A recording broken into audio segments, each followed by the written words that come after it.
Tunga Dikanda. Votre émission en langue Kitouba qui vous éveille sur les différentes questions du foyer dans le but de rendre ce milieu convivial. Lux FM, Tunga Dikanda. Bienvenue, Kisana.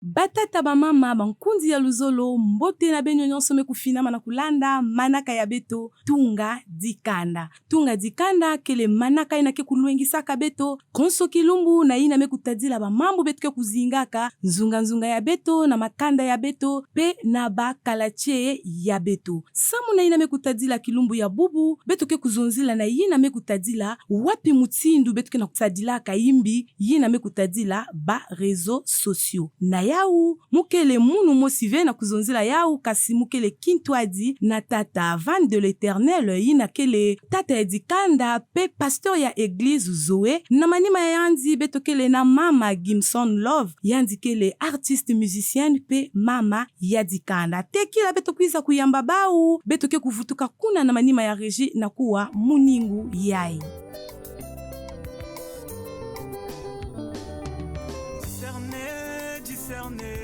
Discerner les esprits, éprouver les esprits par l'épée de la parole. Discerner les esprits, éprouver les esprits par l'épée de la Discerner les esprits mutindu muningu mekwiza kuzonza yazo la kuzonza iki beto fana kufyonu na ina kele mabanza ya beto samuti ina kele ya imbi beto fana kulosa mekansi ya mbote ina nina beto fana kubaka pe kusadila yao kilumbu ya bubu beto ke kuzonzila ina mekutadila nsadulu ya imbi ya ba réseaux sociaux mutindu mekuzonza mukele na mama Love Gimson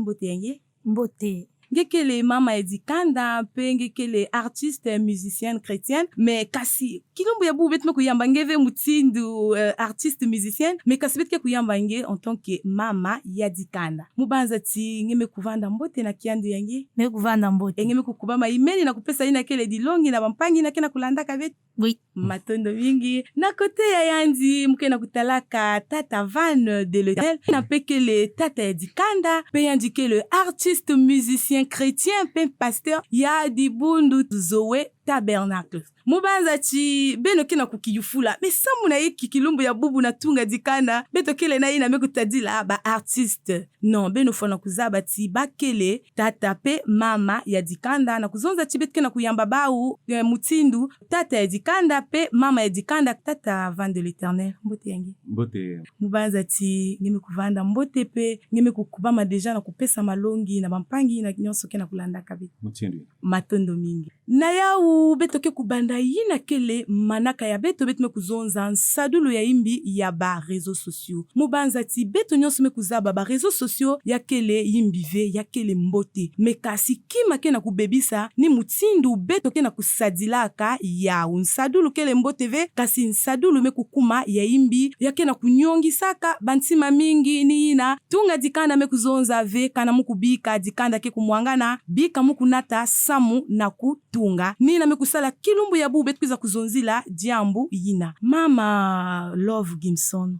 mubanza ti ngekele mama ya Dikanda mengeke kukotaka pena yina kele ba réseaux sociaux ni mutindu yina mama mchindu ina maintenant wapi mutindu ngeke na kutalaka nsadulu ya beto na yina mekutadila ba réseaux sociaux sadulu ya beto na yin mekutadila ba réseaux sociaux yakele ke bantu ya kaka mekubaka ba réseaux sociaux bamekukumisa yao neti inzo abao bakena se permettre mambo nyonso yina kena kuluta na entourage ya bao yakena kuluta pe na ba réseaux sociaux. Or ba réseaux sociaux sam na munu yake ba site ya soit kisalu soit édification ya mambo ya nzambi soit sam na ba proche ya beto yina kele tama et que betke na sata kusolola na bao parfois ba crédit qui est tellement trop cher que ngele ndaboki la indive na crédit mais deux fois ngeke na satu ya ba réseaux sociaux côté ngeke ku dépenser moins cher et que ngele nda solola na bao voilà un peu tata Van de l'Éternel ngele nda kuzonza na beto na ina mekutadi nda kusadila ba réseaux sociaux matondo samna kiyuvu yange na ina mekutadi la ba réseaux sociaux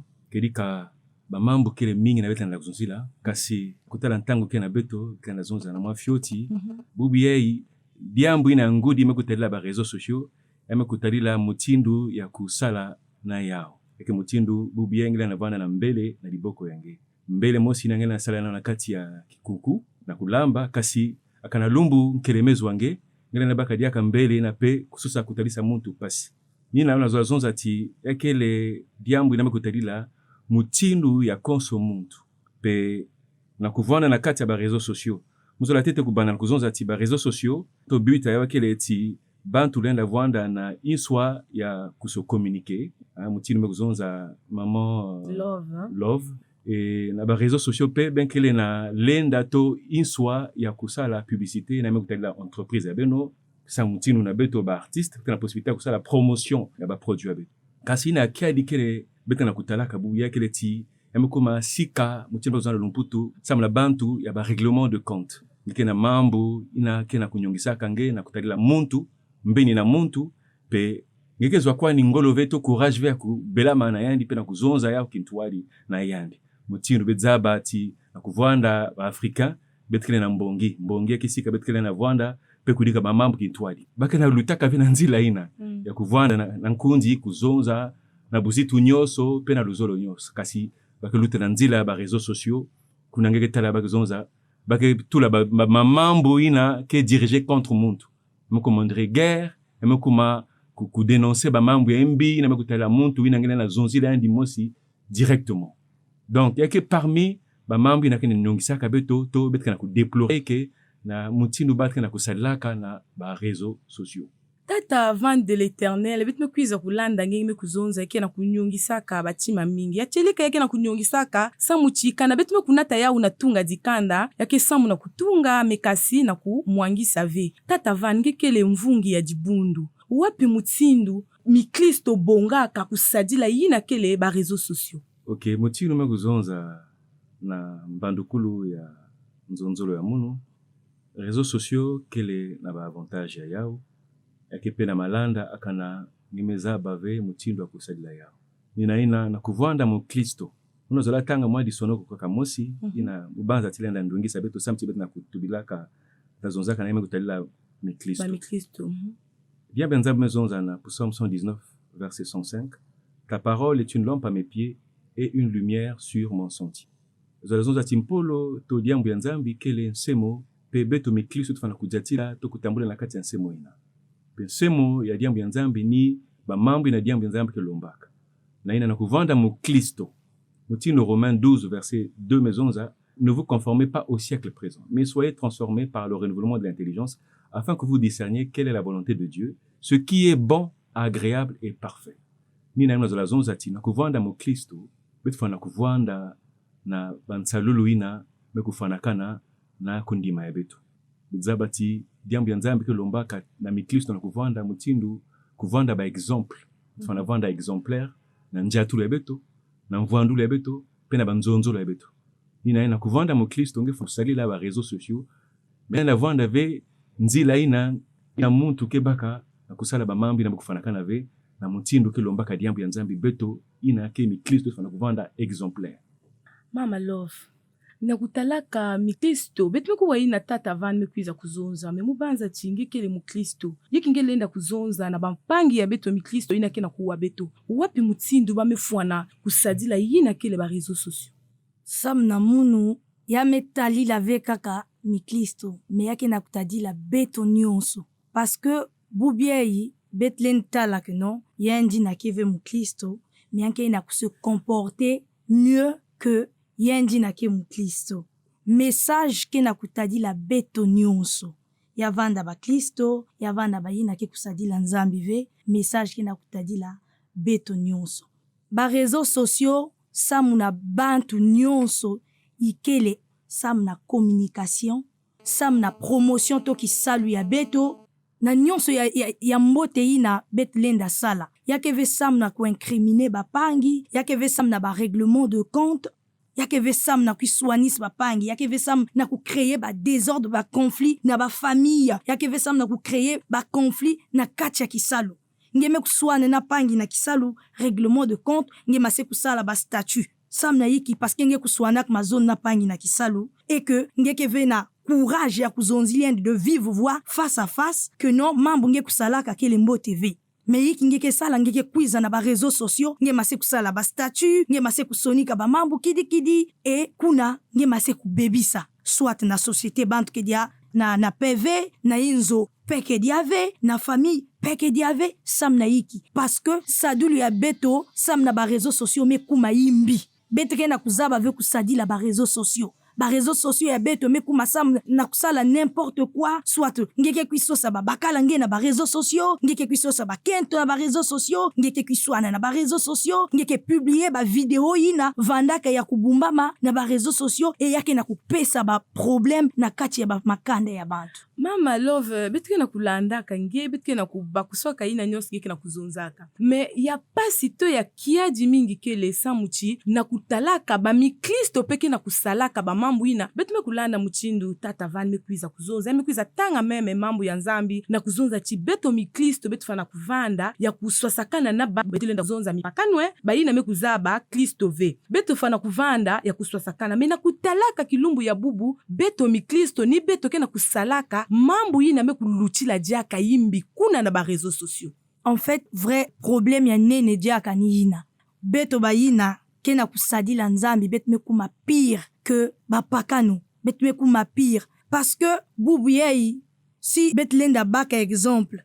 ba ina ke fumer tabac si ame kukuta pange yende ba ke fumer tabac même si bazaban ve si un demande yende nge pesa mais sam na beto ba chrétien sam na beto ba ina kena kusadila nzambi singeme kupesa na manima ngeme kuzonza keno mukupesaka sam na yiki beto ba chrétien to ba yina kena kusadila nzambi beto mekuma na comportement kulutila yimbi na ba pakano sam na yiki bubu yei beto ba chrétien beto mutulenda pesa exemple na bao na kusalaka beto kena kupesaka ve ina beto kena kupesa exemple ve parce que bubu yei si munu mekukubwa na vidéo ou image sur les réseaux sociaux que non frère Van de l'Éternel exposé à quelque chose mais munu muchindu mwana ya nzambi muchindu servante yiki mulenda sala mulenda commenter ve c'est bien ya melunga na yende ya metala ba mebwili yende mais yiki kena kusalaka ti mikristo beto kukota pe beto kubwana ina kele c'est-à-dire lefukila munu mama beto kele na papa pasteur to mvungi awa ben banza ti ya kele moment ya mbote na beto na ku demander yandi ba kyuvu nyonso me kulunga tata vane zonza na beto yiki kena kusalaka ti mikristo ya kilumbu ya bubu bakena kuzaba diaka ve yina kele ntelomono ya bao yiki kena kusalaka yao mubanza ti diambu ya tete ya kele inala zonza na lumputu montre maturité et la immaturité tete pe yazole betla na zonza ti yakele sadi nswika ina kena koso tima ya muntu samti nyoso ina muntu lenda sala na luzingu to na kati ya kizunga yandi mbandukulu ya bamambo nyose katuka kanina ntima nina ina biblia kelombaka na beto luzolo bubia na kutala bantu bananda ndima veti mpangi miku mambote na luzingu yandi amutino amekusala mufana kutula luswasanu na kuzabati ekele na mikristo eke pena baina yake bake bukala baka na kumbu kaka mikristo ya bankumbu kasi bakeve mikristo ya kelika voilà nina ke sala kati moi confusion to moi mwanzi ke vandaka na kati na ina kutalila mikristo pena baina ke zonza ke bake mikristo samti mukristo mfana lakisa kundima yandi na nzila ya mavanga yandi sina natala mavanga ya muntu yana natangena kuzaba kelikati akana muntu yake mukristo kelika to anke kwandi muntu ke zonza kanti mukristo kasi na kelika anke kwandi mukristo ve nina ina muna banza kati na kusala bref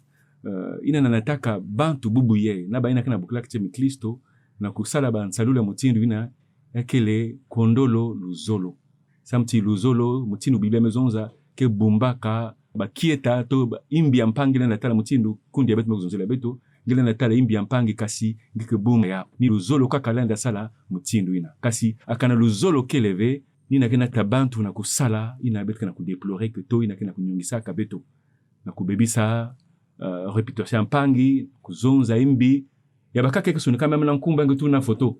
metala na Facebook ametu photo montu amezonza ti yende na defamunu bubien tang nyos na zonza ya futufuka munu ana sa marque en samtian kufuta ya ekeve propre ekeve mutindu ya mbote ya kusalila ekeve mutindu ya mbote ya kusalila donc surtout na beto ba chrétien beto fana zabati betu kile na identité pe témoignage ina fana kubumba kana akana betu se comporter mutindu ina na bandia tulu to banvandulu ina ka kufana kana ve bubi yake vanda soni na kati ya kizunga ya betu ina kizunza katika sambila tata vande l'éternel mubanza ti kilumbu ya bubu mutindo betu mekuzonza betu ke kuzonzila yina mekutala nsadulu ya imbi na yina mekutadila ba réseaux sociaux tata vande mubanza ti ngekele tata ya dikanda penge mekuzaba wapi mutindo yake na kulutilaka na yina mekutadila ba réseaux sociaux na kutalaka kana mpangi mekuzwa diambu na mpangi ya yandi mutindo mama love mekuzonza ngeke kutala bake kubaka mambu ina ba mekukima kuna na ba réseaux sociaux do mekukumaka mutindo chambre mutu bakonza chambre salon donc kana bebe kuzwa mambo na kati ya chambre ngena bakala ngeme kima kuna na salon ngeme kwenda exposer yao donc ba réseaux sociaux mekuma mutindu salon ya beto leke kuzwa mambo ngeme nanguna ngeme kima kuna ngeme kwenda kuzonza abebe kuzaba mama love tala mambo yandi kusalaka ba meku muongesa ya mengeke na kutalaka mi Kristo kena ku commenter ke yao yanji meku save na kusosa kuzaba ngana yake le jambo ya cherika to ya luvunu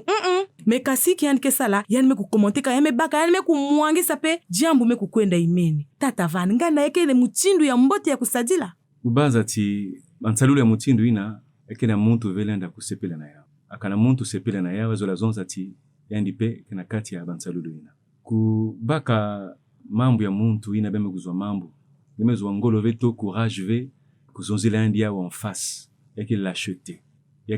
l'acheter ifana vwanda na courage penge fana vwanda na lenda ina nge kwiza na mantwala ya nkundi yange na kuzonzila nti nkundi kilumbu ina mambo nge salaka ye musepelaka na yao ve kasi kilumbu ya kaka kusalila diaka yao ve epi mambo ya ben memanisa ya mesuka nge talaka pe ba chrétien kaka kwen commenter ba mambo ina nge na talaka tiake mambo ina ke na ndonisaka ve ke na kutalisaka kilengi ve mekasi yange kwen na commenter na kuzonza ya melungu na yani c'est bien luzolo wapi yao beto ba miklisto soi-disant miklisto wapi luzolo ubanza ti akana betu kele na ba réseaux sociaux yake samu na communication yake samu na kuvanda na proximité na baina ke tama bilenda kuzwa possibilité ya s'échanger yake pe samu na kuvanda na possibilité ya kusala promotion ya produit to ya entreprise mais bubiye kim ngeke tula na réseaux sociaux mais na kati ya réseaux sociaux yana na vanda na muntu ina lenda vanda futur employeur yange mais nge tala banvandulu yange bansalulu yange na réseaux sociaux ya guerre ya kutelisaka kuluzonza kimbia bantu ena na sala tinge manquer opportunité ya kisalu ou bien mambo ngeke zonza me kutali la voisinage yange maintenant wapi relation ekena tanatia dikanda to na société nina ina bet me kutela mabubu yesa no kushamisa bantu nyoso samti bubu ye yekena kima velenda kulutila luzolo pe luzolo kenataka rassemblement kenataka betu vana kintwadi kenataka betu bakula bampangi to betu comprendre bapangi pour que betu tambula betu nyoso na mutindo na mekufanakana mama love ngekele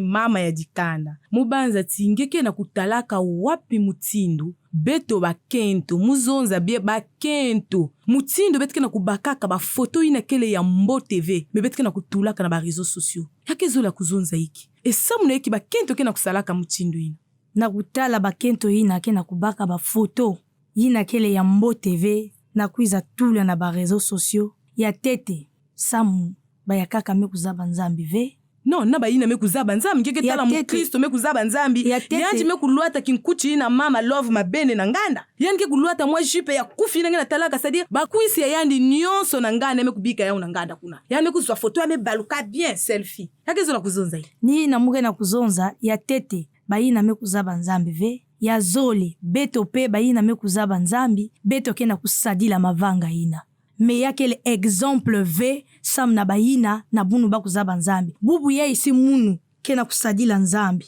mume kuluata desa monete muke ya kuluata bubu ye est-ce que mwana kento ina muke kukwaze soit na zandu soit na supermarché ina vandaka nzutu nyonso na nganda tangu yandike kutala munu beto zole mekutela mananzila iki yandike kusala yange kutala soni la preuve honnête bet vandak na tama kuzaba ve bake kumwangisa grand marché si bene mekutala mwana kento kena kuluta na zandu na bilele ya kufuanakana ve soit bana paye ina ke benda yandi ke kupasula yandi bilele soit bake kuzonza yandi mekuzimba na ya mepamuka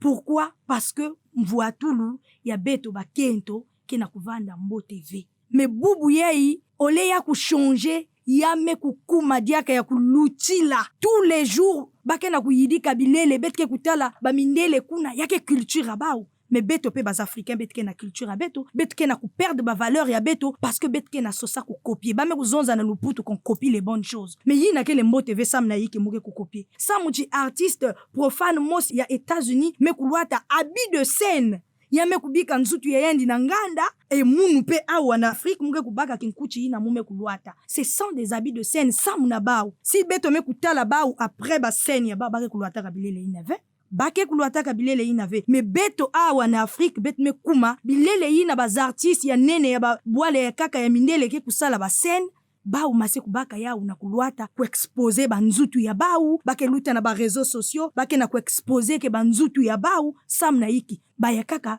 samuchi bake na kusosa babakala baya kaka samuchi bake na mama love nge banza kento ya mutindu ina yandike kuzwa bakala ya mbote kuna na ba réseaux sociaux sam na bau mosi une fois déjà mukuwaka réponse que chaque catégorie ya kento ke na catégorie ya bakala ya yendi net beto bake kubokilaka beto ba mama pasteur beto ke pekaka na babakala ya ba papa pasteur na ba frère bien-aimé ba upe kuna bake na babantu ya bao une fois mume kutala mwana kentu mosi tatouage ina bandaka depuis na diboko kwa china mukongo me kuyufula yendi mama samna yiki nyeme kusala muchindu yeye yame kuzonza munu keno bakala munu zola marke yendo mosi kena ya unjutu nyos nina kuzonza chibeno mpe babakala benke na kubebisaka beto bakento na kutalaka sika na bakento me kukuma na ina me kutajila chiyandi kukatula binkuchi ya yendi na kwenda kuza ba photo kubika na ba réseaux sociaux samu yendi kuzaba chibeno babakala benke na kuzolaka yao bon et que les comme on dit na mtuzona lumputu conception ya konsomuntu bubie et que les na bakento kena statut célibataire tompumpa epeke na bakento peke na kati ya bainzo makwera mutini mukuzonza mama love eke na babakala kaka kesepelaka na kutala kento yandi kubika bakwisi na nganda kulwata na mutina bukala yao ya sexy yandi anatala kilenge samti batutala timiani mekuzwa kento kulitira kitoko na bakento nyoso kento yandi kedika kanange tarange kuzonza ti kento akuvwana anazimana kati na kutalila mutini mezonza mama love culture abeto awa na l'Afrique mingi awa beto na Congo beto na perdre petit à petit ba valeur ini vanda na beto ba koko beto vanda na yao samti tozola vana mutindu mindele nikuvana mutindu mindele mefana kuzima na beti yakile na luzingo awa na société que luzingo professionnel que luzingo en tant que artiste ainsi de suite pe na ba catégorie nyoso ina kene na bantalulu ina mekufana kana na mutu na kudiatila maintenant bakala bakala kena kubebisa bakento no ekete tekito yandi mosi mekento kena kulanda kaptata vane bakento zola babakala susa bao yange na sato kuzwa bakala menge na kutalaka ntangu yandi kena kuluataka mbote babakala kena kutalaka yandi vi eba mekwiza kutala chi babakala kena kuzolaka ni bakento ina kena kuluataka muchindu ina yandi kena kutalaka jaka yandi vi donc ni beno kena kubebisa. Le problème c'est que kwa ni mambo ya bakala to kento ve eke mambo ya modalité ya kento yange ve forcer na se plier na bas exigences ya babakala bubi epe na kuzonza bakala eke na bakala eke na bakala kilo eke aussi na bakala ino bimpumbulu ketalaka pipa na mwini na kati ya ba VIP ina eke kwa ni bakala mutindo ya bakala epe amekumu yani pe bakala kaka menini ni unazonza ke eke na mutindo ya bakala ina ke pesaka buzitu na yani mosi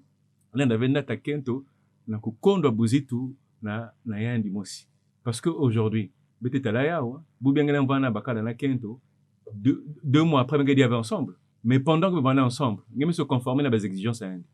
pendant que ngani se conformer na exigences andi batani tange bubiangela comme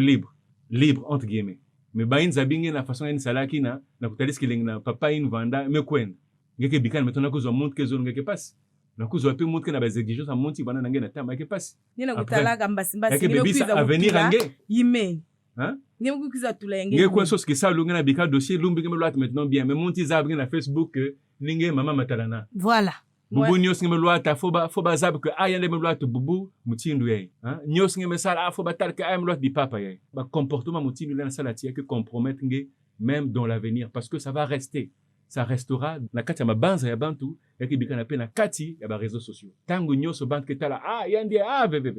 yandi kubaki yandi parce que yandi na mansalulu mavanga ya kufanaka na be mama love yingelenda kuzonza na ba mama ina tona ba tata ina mekukumaka biki ba mambu ya ba kana bakile na diambu na inzo kento na bakala bame kunwana nona kuidika kena kusimba kave bame kubaka mamba mkiza losa neme kutadila ba réseaux sociaux sa muchi ba réseaux sociaux kuiza kuluengisa bawo yikingele na kupesa bawo mchinu malongi sam na munu ya tete na batata na bamama ina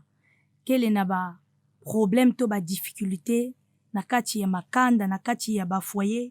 ke baka ba mambo kuiza exposé na ba réseaux sociaux ya tete ya kele mayela ve bubu yei beto ke na makanda kento ina kina dikanda bakala ina kina dikanda. On dit que c'est l'homme le chef de la famille et la femme s'éduque. Et kento ina kena ngena kati ya inzo ngelenda kupesa yendi diaka éducation parce que ba parents ke kupesa ka nyonso ve ba parents ke kupona bakala ina ve ke kukwela ngeme bakala ina kena ba principe. Donc les valeurs de cet homme nge kento bakala mutke kupesa nge yao. Donc c'est pourquoi on dit l'homme peut toujours éduquer la femme. Donc kana mambu benome ku meka kuyidika na kati ya foyer yame kuyida mave belenda tala dikanda ya kento to dikanda ya bakala kana pe beno ke na kutala ke non beto ke ve na kuzolaka ke ba famille ya beto vanda au courant ya ba mambu ya foyer ya beto net ba Kristo beto ke na ba père spirituel